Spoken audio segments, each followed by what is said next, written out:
Thank you, Senator Schatz. Thank all of these great leaders who are here. I thank Senator Peters and Senator Nelson for helping to organize this. Senator Udall and Senator Schatz and I just returned from Paris. And there is a uniformity of agreements in the world community that climate change is real. Climate change is intensifying.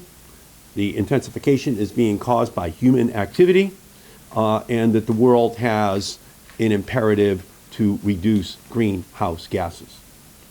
The only thing that requires a thorough scientific investigation is why Senator Cruz is having a hearing on climate science.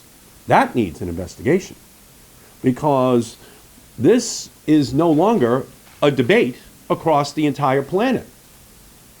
They're all there. The last group of deniers are the Republican Congress.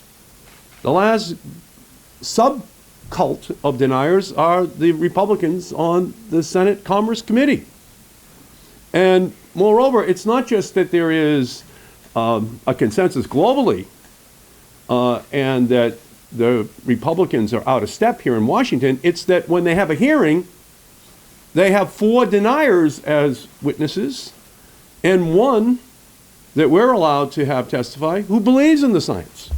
That's how upside down their understanding of the consensus on climate science is in our country right now.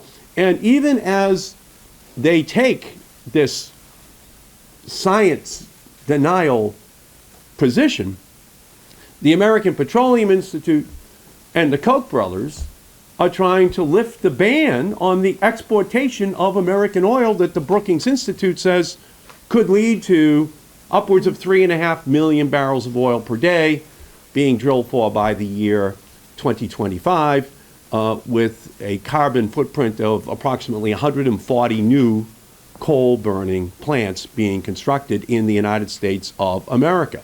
So this climate denial fits in perfectly with their agenda to have more carbon being drilled for in the United States, not just for us, but to just start to sell it around the world like it was tobacco or coal, to just open up a new market for something which increasingly is much less acceptable within our own country.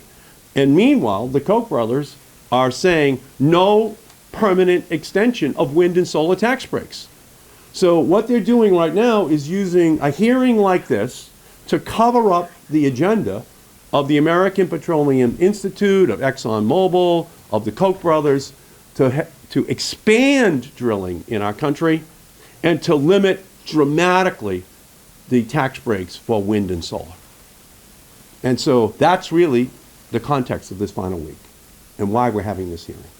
And so we're here just to say that we've got the president's back, that we're going to ensure that his clean power plan, that his plan to increase fuel economy standards is going to be given the full support of the Democratic caucus, so that the promises that he's making on behalf of the American people in Paris are going to be upheld here in Washington and the United States.